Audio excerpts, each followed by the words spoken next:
Hello students, आप सभी को सुप्रभात, गुड मॉर्निंग, नमस्कार। बच्चों, ट्वेल्थ अकाउंटेंसी में हम ऑब्जेक्टिव टाइप के क्वेश्चन की तैयारी कर रहे हैं और उसी कड़ी में आज हम अंश पूंजी लेखे इसके ऑब्जेक्टिव टाइप के क्वेश्चन को देखने वाले हैं। स्टार्ट करते हैं आज के हमारी क्लास। आप सभी का वेलकम है।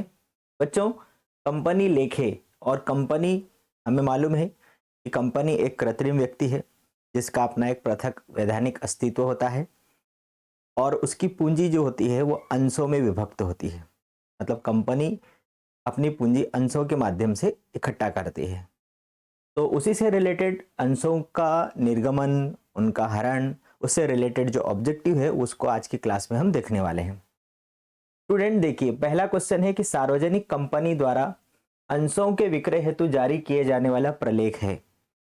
अब यहाँ पर थोड़ा सा हम स्पष्ट कर दें कि जब कंपनी के निर्माण की प्रक्रिया होती है तो पहले उसके समामेलन की जो प्रोसेस होती है, प्रवर्तकों के द्वारा कंपनी के निर्माण के लिए जो समामेलन की जो प्रोसेस होती है, तो कंपनी का समामेलन और उसका रजिस्ट्रेशन।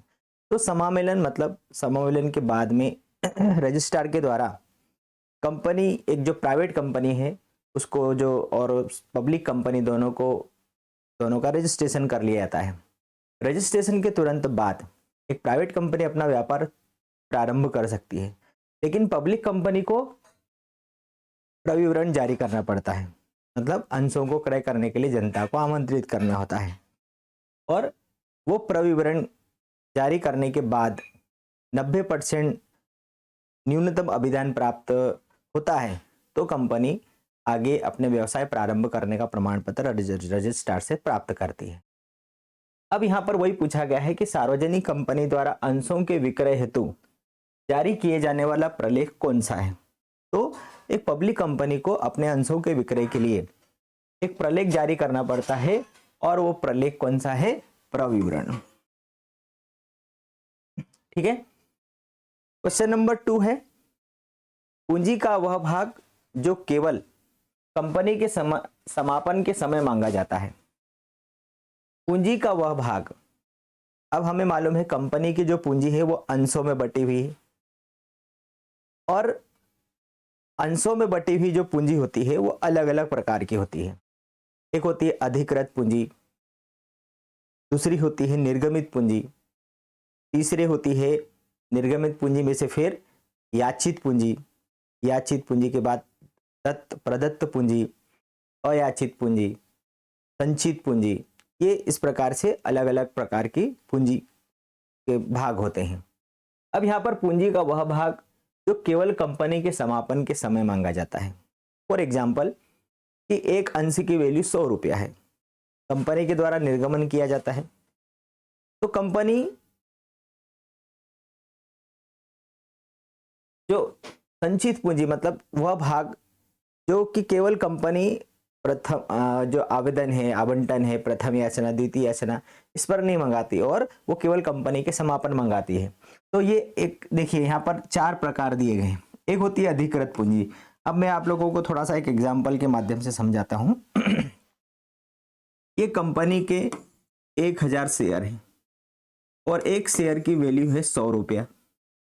तो कंपनी की जो अंश पूंजी है ये क्या हो गई? अधिकृत पूंजी है। और ये कंपनी के समामेलन के समय, रजिस्ट्रेशन के समय रजिस्ट्रार के सामने इसकी घोषणा की जाती है। ये हो गई अधिकृत पूंजी। 1000 अंश है, ठीक है, ये अंश और ये का मूल्य। 1000 अंश है और 100 रुपए प्रति अंश, 1,00,000 रुपए इसकी क्या हो गई? ये अंश पूंजी हो गई, अधिकृत। ठीक है। अब ये इससे रजिस्टर्ड हुई कंपनी, कंपनी के रजिस्ट्रेशन के समय रजिस्ट्रार के सामने प्रवर्तकों के द्वारा ये घोषणा कर दी गई कि कंपनी के 1000 अंश होंगे, 100 रुपए प्रति अंश और 1,00,000 रुपए उसकी अधिकृत पूंजी होगी।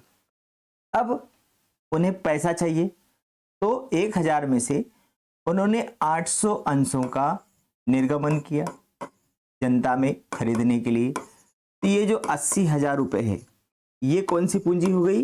ये निर्गमित पूंजी हो गई। मतलब जनता में लोगों को अंश खरीदने के लिए 800 अंशों का निर्गमन किया गया कि भैया आप, ये हमारे अंश है 800, इसको भी खरीदना है, खरीदे हो। तो ये 80,000 रुपए है, ये कौन सी पूंजी कहलाएगी? निर्गमित पूंजी कहलाएगी। अब अंशों का जो निर्गमन होता है, तो हमने अभी 12th क्लास में अंश पूंजी लेखे में यही पढ़ा कि अंशों के निर्गमन के बाद आवेदन राशि, आवंटन राशि, प्रथम याचना राशि, द्वितीय याचना राशि, इस प्रकार से राशि मंगाई जाती है। अब इसमें मान लो कंपनी के द्वारा 80 रुपए मंगाए गए, ठीक है, तो 800 अंशों का निर्गमन किया गया। अब 800 अंशों में से 700 अंशों के लिए ही आवेदन प्राप्त हुए, तो ये क्या कहलाएगी? प्रार्थित पूंजी। ये पूंजी क्या कहलाएगी? प्रार्थित पूंजी। प्रार्थित मतलब कि 700 अंशों के लिए आवेदन प्राप्त हुए। अब ये ज्यादा भी हो सकता है, 800 की जगह 800 अंशों का आपने निर्गमन किया, तो या तो 700 आवेदन मिलेंगे या फिर आपको 800 की जगह 900 अंशों के लिए भी आवेदन प्राप्त हो सकते हैं। तो ये अल्प अभिधान और ये अति अभिधान कहलाता है।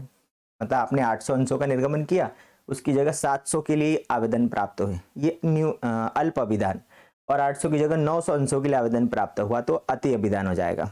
तो ये क्या कहलाती? प्रार्थित। प्रार्थना पत्र मतलब आवेदन पत्र, इतने अंशों के लिए आवेदन पत्र प्राप्त हुए, ठीक है। अब जो बची हुई जो अंश पूंजी होती है वो कंपनी के द्वारा, यदि कंपनी के समापन पर ही मंगाई जाती है कि भाई 1000 में से 800 अंशों का ही निर्गमन कंपनी के द्वारा किया गया, बाकी की जो है कंपनी के समापन पर कंपनी के द्वारा मंगाया जाएगा, तो वो कहलाती है संचित पूंजी। वो क्या कहलाती है? संचित पूंजी। मतलब ये रिजर्व रहता है कि कंपनी को जब आवश्यकता होती तब कंपनी के द्वारा वो मंगाया जाता है, ठीक है। तो हमारा आंसर आएगा संचित पूंजी। तीसरा है अवशिष्ट याचना पर सारणी F के अनुसार ब्याज की दर होती है। अब यहाँ पर ये अवशिष्ट याचना क्या होती है?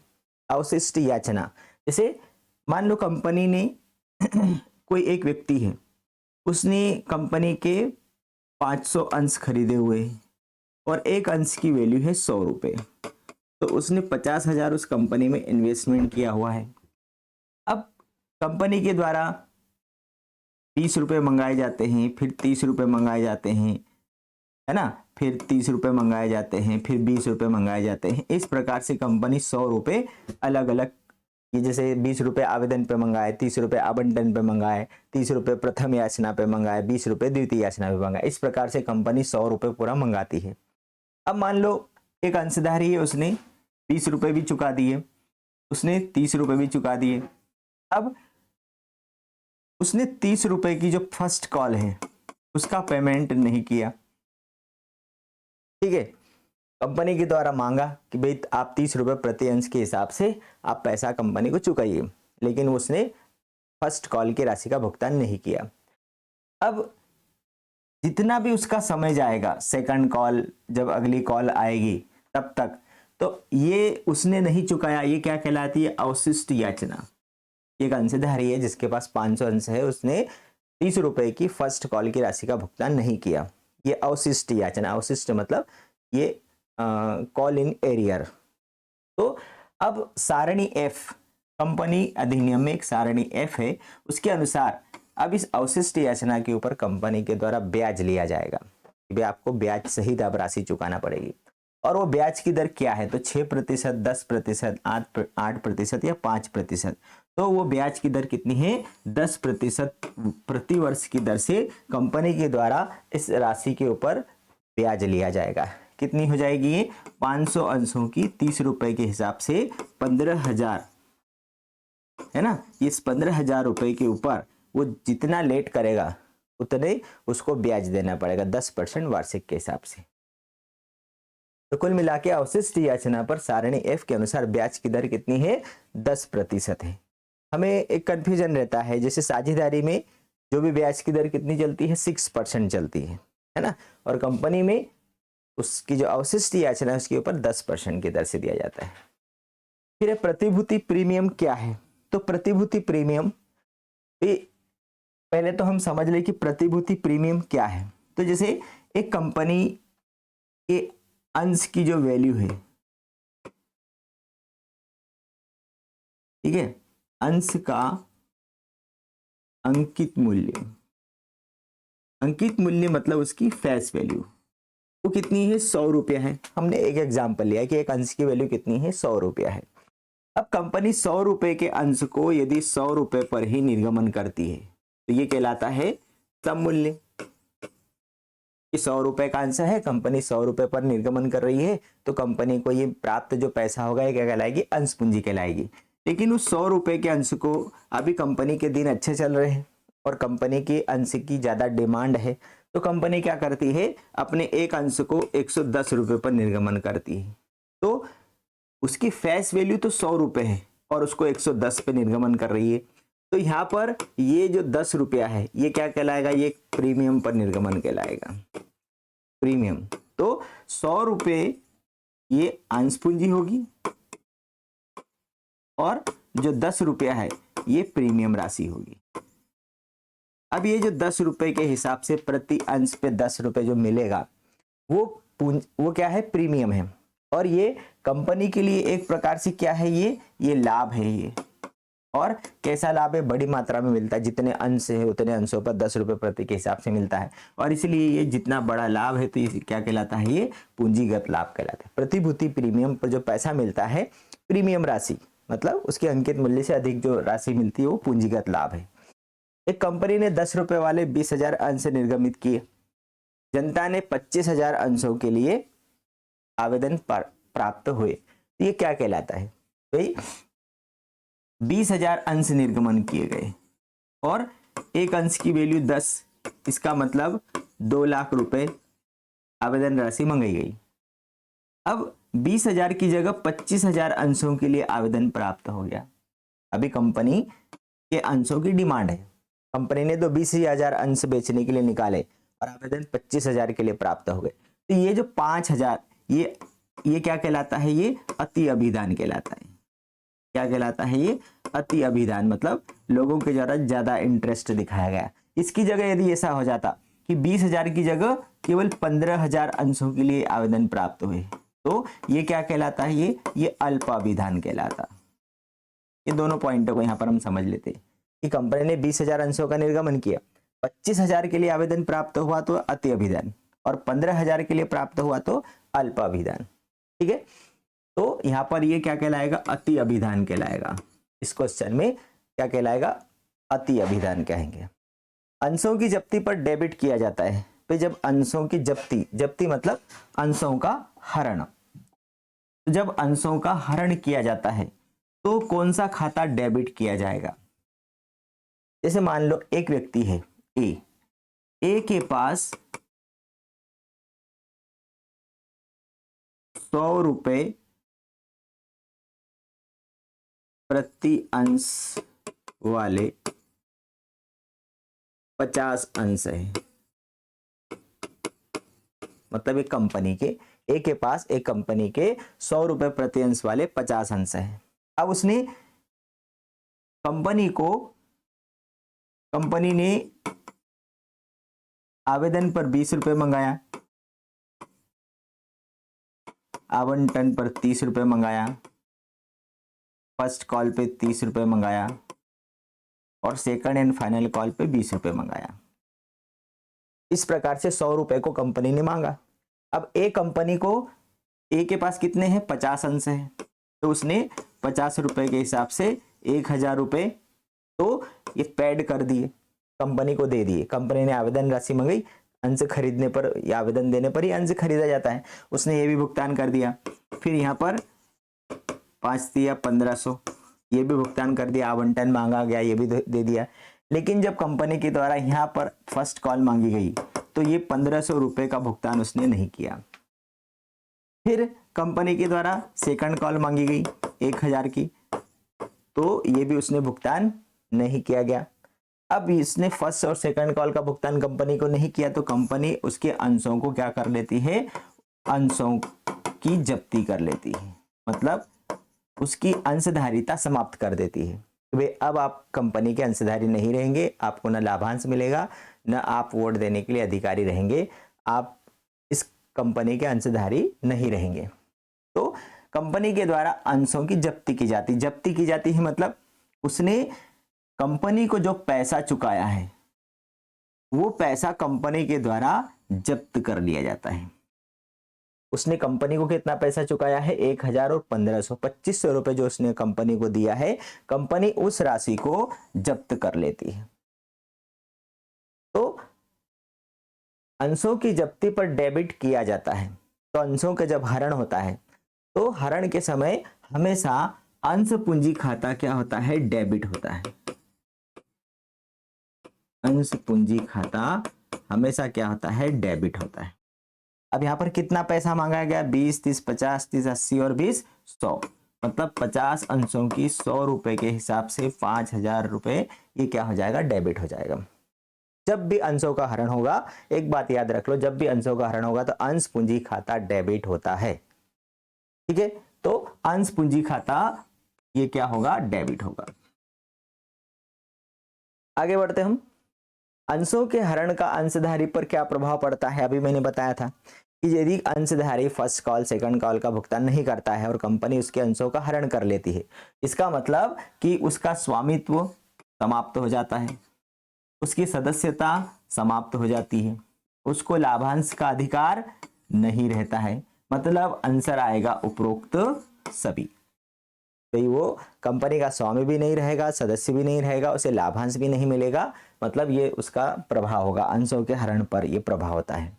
अंशों के हरण से अंश पूंजी प्रभावित होगी। भाई कंपनी ने अंशों का निर्गमन किया, किसी व्यक्ति ने अंश खरीदे, ठीक है, तो उससे अंश पूंजी बढ़ती है, लेकिन जब अंशों का हरण होगा तो अंश पूंजी क्या हो जाएगी, कम हो जाएगी, अंश पूंजी क्या हो जाएगी, कम हो जाएगी। फिर है सभी जब्त अंशों के पुनर्निर्गमन पर अंश हरण खाते का शेष हस्तांतरित होता है। जब अंशों के पुनर्निर्गमन पर हम जब्त किए गए अंशों को पुनर्निर्गमन करेंगे, उस समय अंश हरण खाते का जो शेष है उसे कहां पर ले जाया जाता है, तो उसे पूंजी संचय खाते में ले जाया जाता है। तो आपने अंशों जो राशि जब्त करी है उस जब्त राशि को कहां पर ट्रांसफर किया जाता है, तो उसे पूंजी संचय खाते में ट्रांसफर किया जाता है।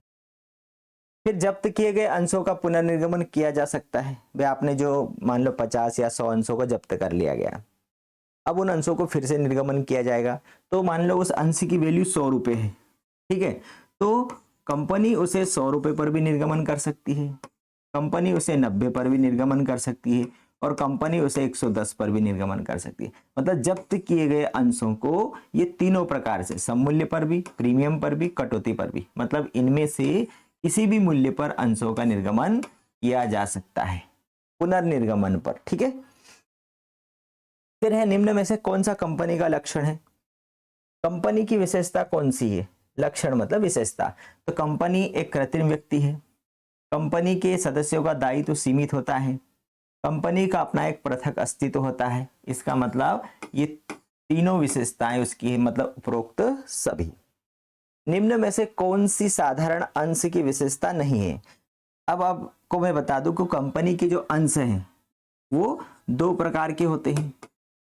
एक होता है साधारण अंश, मतलब जिसको हम क्या बोलते हैं, समतांश, साधारण या समतांश, और दूसरा होता है पूर्वाधिकार,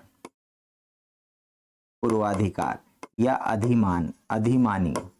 ठीक है, पूर्वाधिकार या अधिमान मतलब अधिक सम्मान, पूर्वाधिकार मतलब पहले अधिकार मिलता है, या साधारण या समता, ऐसे दो प्रकार के अंश होते हैं। तो साधारण अंश की विशेषता नहीं है। भाई साधारण अंशों की विशेषता क्या है कि एक तो ये स्वामी होते हैं, ठीक है, दूसरा इन्हें मत देने का अधिकार होता है, मत देने का अधिकार होता है, तीसरा इन्हें पूंजी अंत में मिलती है, फिर लाभांश की जो दर है, लाभांश की दर निश्चित नहीं होती,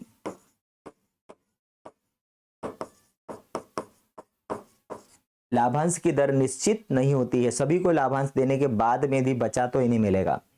पूंजी कंपनी के समापन पर भी पूंजी सबसे अंत में इनको मिलेगी।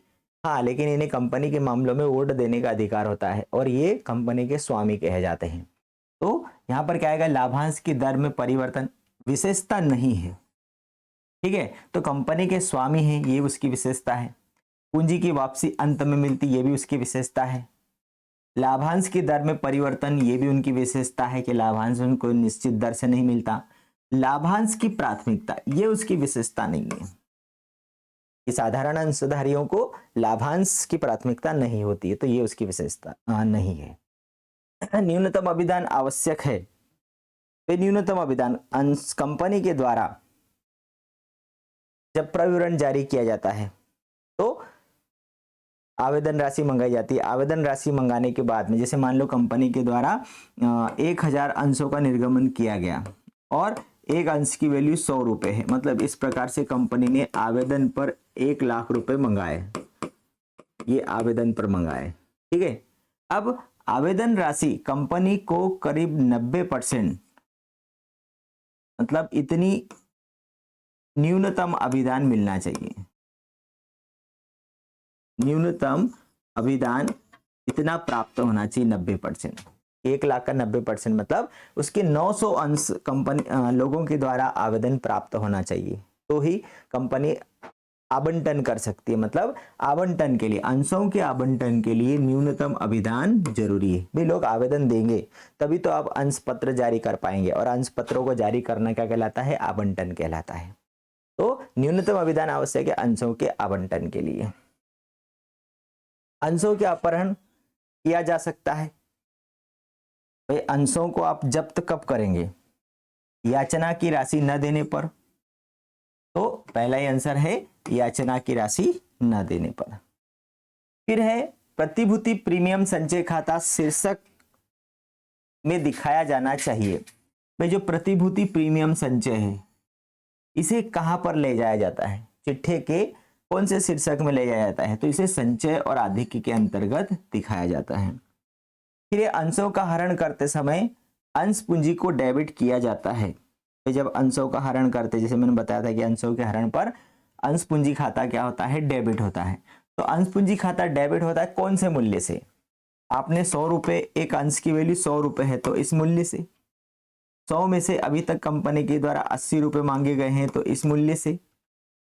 80 में से लोगों के द्वारा 70 रुपए चुकाए गए हैं तो इस मूल्य से, या 100 रुपए का अंश है तो 100 रुपए के निर्गमन मूल्य से। तो कौन से मूल्य से अंश पूंजी खाता डेबिट होगा, तो मांगी गई राशि से। कौन से मूल्य से, मांगी गई राशि। जैसे मान लो 100 रुपए प्रति अंश है, ठीक है। अब आवेदन पर कंपनी ने 20 रुपए मांगाए, आवंटन पर 30 रुपए मंगाए, फर्स्ट कॉल पे 30 रुपए मंगाए और सेकंड कॉल पे 20 रुपए मंगाए, ठीक है। अब एक अंशधारी है, उसने आवेदन राशि दे दी, आवंटन राशि का भुगतान भी कर दिया, फर्स्ट कॉल का भुगतान उसने नहीं किया। अब और कंपनी के द्वारा फर्स्ट कॉल के जस्ट बाद उसके अंशों का हरण किया जा रहा है। तो कंपनी ने कितना पैसा मांगा अभी तक, कंपनी के द्वारा 20, 30, 50 और 30, 80 रुपए मांगे। तो यहां पर जो अंश पूंजी खाता जो डेबिट होगा वो कितने से होगा, 80 रुपए से होगा प्रति अंश। जितने भी अंशों का हरण किया जाएगा उसमें 80 का गुणा किया जाएगा। यदि अंशों का हरण इसके बाद होता, यदि अंशों का हरण किसके बाद होता, द्वितीय याचना के बाद होता तो 100 होता, ठीक है। तो यहां पर क्या आएगा, मांगी गई राशि से, मांगी गई राशि से। तो ये थे हमारे अंश पूंजी से रिलेटेड आज की क्लास के ऑब्जेक्टिव टाइप के क्वेश्चन। कल हम रिक्त स्थान, सही जोड़ी, सत्य सत्य एक वाक्य वाले क्वेश्चन करेंगे, ठीक है। फिर कल मिलते हैं, तब तक के लिए बाय बाय।